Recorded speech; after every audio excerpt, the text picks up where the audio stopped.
बिस्मिल्लाहिर्रहमानिर्रहीम अस्सलाम वालेकुम नाज़रीन, मैं राना उसैर हूँ। 17 नवंबर 2025 सोमवार का दिन। अब तक की सबसे बड़ी ब्रेकिंग न्यूज पाकिस्तान और इंडिया को महाज को लेकर के पाकिस्तान की जानिब से सबसे बड़ी एयर स्ट्राइक जो है वो आज भारतीय ठिकानों पर की गई है, जिसने इस वक्त भारत को लर्जा कर रख दिया है। भारत में इस वक्त सफ़े मातम है और वो भारतीय मीडिया जो कल तक अपने मीडिया पर जश्न मना रहा था, अपनी स्क्रीन के ऊपर ये बात कर रहा था कि पाकिस्तान के अंदर बलूचिस्तान में एक बड़ा अटैक हुआ है और एक मरतबा फिर से जाफर एक्सप्रेस को निशाना बनाया गया, हमारे फौजी जो है वो शहीद हुए हैं। आज उस भारत के अंदर सोग का समा है। जी हाँ, बड़ी अहम तरीन खबरें आ रही है। पाक फौज की जानिब से एक बड़ा रद्द-ए-अमल दिया गया है और फिर इसकी तस्दीक जो है वो कोई और नहीं कर रहा बल्कि भारतीय इंडियन आर्मी चीफ उनकी जानिब से, यानी कि फील्ड मार्शल के बाद इंडियन आर्मी चीफ जो है उन्होंने भी ऐलान कर डाला है। ये तमाम डिटेल्स बमा हकाइक और बमा सबूत आपके सामने रखी जाएंगी। और फिर दूसरी अहम खबर कि बांग्लादेश के बॉर्डर से भी कुछ गैर मामूली इत्तलात आ रही हैं। बांग्लादेश के बॉर्डर पर भारतीय फौजें चढ़ दौड़ी हैं, यानी कि पाकिस्तान वाला गुस्सा भारत ने या मोदी सरकार ने बांग्लादेश के ऊपर उतारना शुरू कर दिया है। वहां पर क्या खबर है और पाकिस्तान क्या करेगा बांग्लादेश को लेकर, ये डिटेल्स आपके सामने रखी जाएंगी। लेकिन आगे बढ़ने से पहले मेरी आप सबसे दरख्वास्त होगी कि आपने इस चैनल को लाजमी सब्सक्राइब करना है, वीडियो को लाइक करें, शेयर करें, कमेंट सेक्शन में आपने पाकिस्तान जिंदाबाद, पाक फौज पाइंदाबाद का नारा लगाना नहीं भूलना है।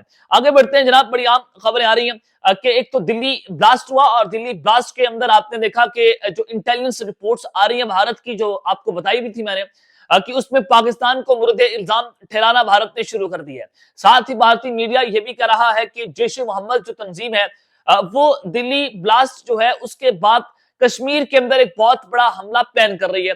अब ये उसके ताने बाने भारतीय इंटेलिजेंस एजेंसीज जो है पाकिस्तान के साथ जोड़ रही है कि पाकिस्तान जो है वो सारा कुछ कर रहा है, यानी कि भारत एक बहुत बड़े फॉल्स फ्लैग ऑपरेशन को प्लॉट कर रहा है। दिल्ली अटैक इनका नाकाम हुआ, जो कि ये फॉल्स फ्लैग करना चाहते थे, लेकिन उल्टा इनके गले पड़ गए। भारतीय सरकार, मोदी सरकार जो है वो इस वक्त उनकी गंगा उल्टी बहना शुरू हो गई है। दूसरी जाने फिर इन्होंने श्रीनगर पुलिस स्टेशन के ऊपर हमला किया। वो आप सब जानते हैं कि कंपाउंड के अंदर गाड़ी खड़ी हुई थी, पहले वहां से एक आईडी जो है वो ब्लास्ट होता है, वो ट्रिगर करता है, उसके बाद अमोनियम नाइट्रेट जो है वो रिएक्ट करके फिर पूरा वहां पर एक ब्लास्ट और मैसिव किस्म के ब्लास्ट हुए श्रीनगर में पुलिस स्टेशन के अंदर। और फिर जो अब खबर आ रही है कि बांग्लादेश के बॉर्डर्स पर इस वक्त सूरत हाल इंतहाई लर्जाखेज है और बांग्लादेश के बॉर्डर पर भारतीय फौजें इस वक्त चढ़ दौड़ी हैं। आज का दिन बहुत अहम है। ढाका के अंदर एक तो दारुल हुकूमत में बांग्लादेश के वहां पर फौजें तलब कर ली गई हैं। सिक्योरिटी मुकम्मल तौर पर हाई अलर्ट के ऊपर है, क्योंकि जो इंडियन बैग्ड हसीना माजिद है आज उनको सजाए मौत उम्र कैद होने जा रही है और वो इस वक्त भारत के अंदर बैठी हुई है। भारत में बैठकर पाकिस्तान के खिलाफ जहर उगल रही है। उनके भारतीय मीडिया को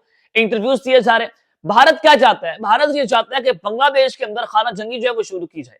अब अगर आप डेक्कन क्रॉनिकल्स का आर्टिकल पढ़ें, जिसमें मैंने आपको अपने पिछले ब्लॉग में भी बताया था कि उनके जो इंटेलिजेंस फाइंडिंग्स है भारत की, वो ये कह रही है कि ढाका जो है उसका डायरेक्टली लिंक लग रहा है दिल्ली ब्लास्ट के साथ, यानी कि जो टेररिस्ट हैं वो बांग्लादेश से आए, वो इंडिया के अंदर दाखिल हुए और पाकिस्तान ने सप्लाईज की वेस्ट बंगाल के अंदर, वहां से बांग्लादेश जो है वहां से दहशतगर्द इंडिया में घुसते हैं और उन्होंने दिल्ली अटैक किया है।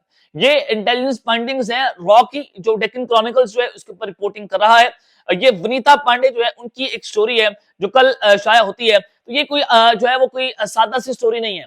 आप अंदाजा करें कि एक तरफ तो डेक्कन क्रॉनिकल से बात कर रहे हैं, यानी कि आप इंडिया जो है बांग्लादेश के ऊपर एक बहुत बड़ी स्ट्राइक जो है वो करने जा रहा है और अपनी भारतीय नवाज हुकूमत को वहां पर लाया जाए, जैसे हसीना वाजिद जो है और मोहम्मद यूनुस की गवर्नमेंट जो है उसको कू किया जाए। इंडिया चाह रहा है कि मैसिव क्याओस जो है बांग्लादेश में क्रिएट करें, क्योंकि पाकिस्तान के अंदर उनको खातिर खा यहाँ पर कामयाबी हासिल जो है वो नहीं हो पाई और अब वो अपनी प्रॉक्सिस के जरिए बांग्लादेश के अंदर एक बहुत बड़ा हमला प्लान कर रहे हैं।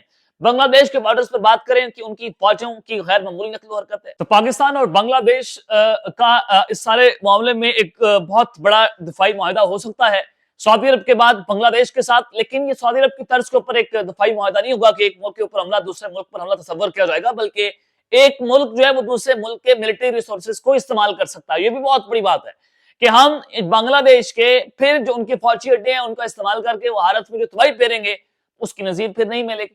चिकन नेक फिर वो आप जानते हैं कितना ही दूर रह जाती है बांग्लादेश से और वहां पर भारत जो है वो इस वक्त बहुत परेशान और सख्ते के अंदर है कि ये चिकन नेक पाकिस्तान के हाथ में ना आ जाए। उधर से चाइना ने लद्दाख के अंदर इनका जीना हराम कर रखा है। तो इस सारी सिचुएशन के अंदर आज मैं जो आपको खबर दे रहा हूं कि पाक फौज ने भारतीय ठिकानों के ऊपर बदतरीन स्ट्राइक की है और फिर फील्ड मार्शल के बाद इंडियन आर्मी चीफ की जानब से भी ऐलान किया गया है। ये क्या खबर आ रही है? सबसे पहले ये आप एयर स्ट्राइक की खबर सुने। Breaking news, Pakistan military conducted a precision strike using UCAVs last night in the mountains of Kulachi in Dera Ismail Khan district of Khyber Pakhtunkhwa province, successfully eliminating 7 terrorist combatants of the TTP Fitna al-Khawarij terror group, including an HVT। Pakistan की military ने एक precision strikes जो है उनको launch किया और एक mountainous area है कुलाची का डेरा इस्माइल खान ने KPK के अंदर, वहां पर TTP और फितना ख्वारिज के ठिकाने थे जो कि भारतीय प्रॉक्सी है। उनके ठिकानों के ऊपर पाक फोर्सेस की जानब से बदतरीन किस्म की एयर स्ट्राइक की गई है जिसने दुश्मन को नीस्तो नाबूद करके रख दिया है। ये भारतीय सरमायाकारी है जिसको डुबो दिया गया है मुकम्मल तौर पर, जिनमें इनके हाई वैल्यू कमांडर्स हैं वो भी मारे गए। 7 का फिगर बताया जा रहा है सिक्योरिटी राय की जानब से कि 7 दहशतगर्द फितना ख्वारिज के जन्म हासिल कर दिए गए हैं। और ये जो स्ट्राइक्स हैं इनमें ड्रोन्स का इस्तेमाल किया गया है और हो सकता है क्योंकि इस बखान कॉरिडोर के ऊपर भी जो भारत अफगान तालिबान की फौजें हैं उनको हाई अलर्ट रहने का हुक्म जारी कर दिया गया। खास प्रोविंस के जो गवर्नर है उन्होंने भी कहा कि पाकिस्तान अफगानिस्तान में एक बहुत बड़ी स्ट्राइक जो है वो लॉन्च कर सकता है। तो वहां पर भी उनको खौफ आ रही है कि कहीं इंडिया और पाकिस्तान का जो गुस्सा है पाकिस्तान जो है वो अफगानिस्तान पर ना कभी उतार दे और पाकिस्तान एक वक्त के अंदर दोनों ममालिक में स्ट्राइक ना कर दे। तो ये जो एयर स्ट्राइक हुई है, जो प्रिसीजन स्ट्राइक्स हुई हैं, ये वाज़ेह तौर पर इंडिया को और अफगानिस्तान को एक वक्त में पैगाम दे रही है कि पाकिस्तान इस कदर गुस्से के अंदर है। कल फील्ड मार्शल ने भी कहा कि अगर इंडिया आपकी बार गलती करेगा तो मई से ज्यादा खतरनाक तरीन जवाब इंडिया को दिया जाएगा। तो अब उस सारी सिचुएशन के बाद पाकिस्तान जो है अपनी एयर स्ट्राइक तो कर रहा है, पाकिस्तान दुश्मन का सिफाया कर रहा है और ये हाइब्रिड वॉरफेयर है जो भारत की जानब से पाकिस्तान पर मुसल्लत की गई है। अब भारत जो है फॉल्स वेव की तैयारी भी कर रहा है, कहीं प्राय राज जंग छिड़ जाए। जाहिर है वो अपनी फ्रस्ट्रेशन तो उतारना चाहेगा, जो 7-8 प्यारे मार गिराने का ताना उनको दिया जाता है वो उसका बदला लेना चाहता है, वो बदले की आग में भड़क रहा है। तो फिर इंडियन आर्मी चीफ की जानब से आज बड़ी आम तरीन स्टेटमेंट आती है। उन्होंने दिल्ली के अंदर कुछ चनाकिया ये कोई एक डिफेंस डायलॉग था वहां पर, अगर मैं ये लफ्ज सही बोल रहा हूँ माजरत के साथ, तो वहां पर वो गुफ्तगू कर रहे थे और उन्होंने कहा कि we need to be prepared for a long term war. वो कह रहे हैं कि हमें जो है वो इस वक्त जनाब लंबी जंग के लिए तैयार रहना होगा। मैंने कल भी आपको बताया कि तारीख की सबसे लंबी तरीन जंग छिड़ने जा रही है। जी हाँ, ये अब इंडियन आर्मी चीफ की जानब से कहा गया कि हमें लंबी तरीन जंग के लिए तैयार रहना होगा।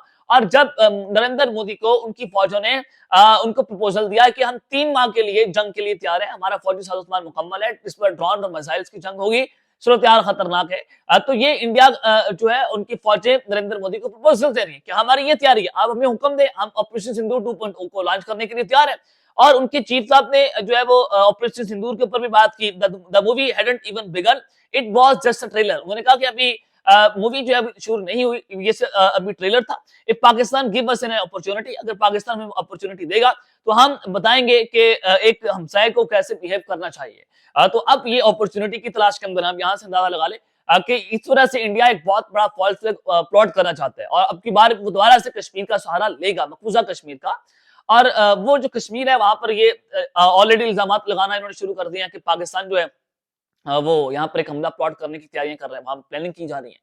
तो यहां से आप चीजों का अंदाजा लगाएं कि इंडिया किस कदर फ्रस्ट्रेशन का शिकार है और वो लंबी जंग के लिए प्रिपेयर कर रहे हैं अपने आप को। और जो इनकी क्रूशियल वॉर एक्सरसाइजेस थी उसमें भी आपको ये चीज देखने को मिली कि उनकी हर तरह की टेक्नोलॉजी उन्होंने उसका इस्तेमाल किया, हर तरह की फौजी जंगी मशकें की। अगले हफ्ते वो बर्तानिया के साथ अपनी जंगी मशकें करने जा रहे हैं और फिर बिहार का इलेक्शन भी जीत गए और बड़ी लैंडस्लाइड विक्ट्री नरेंद्र मोदी को मिली है, जिसके बाद उनकी ऑपोजिशन जो है वो भी परेशान हुई है। तो उसके बाद तो कोई शक बाकी नहीं रहा कि इंडिया पाकिस्तान पर हमला नहीं करेगा। इंडिया पाकिस्तान पर हमला करेगा, डेफिनेटली करेगा। इसके बाद तो कंफर्मेशन हो गई है कि इंडिया नरेंद्र मोदी को समझ आ गई है कि बिहार इलेक्शन के अंदर जो उनके एंटी पाकिस्तान सेंटिमेंट्स हैं वो जीते हैं, वो मकबूल हुए हैं और आउट ऑफ नो वे मकबूल हुए हैं, क्योंकि तमाम तर सर्वेस के बरअक्स जाकर ये नतीजा आना ये बताता है कि सूरत हाल इंडिया के अंदर किस कदर भयानक होने जा रही है। और अब नरेंद्र मोदी जो है वो अपनी साख को बचाने के लिए पाकिस्तान पर हमला करने जा रहे हैं। अब तक के लिए इतना ही, अपना ख्याल रखिएगा और इस अपनी लाजमी है लाने के बाद पाकिस्तान जिंदाबाद।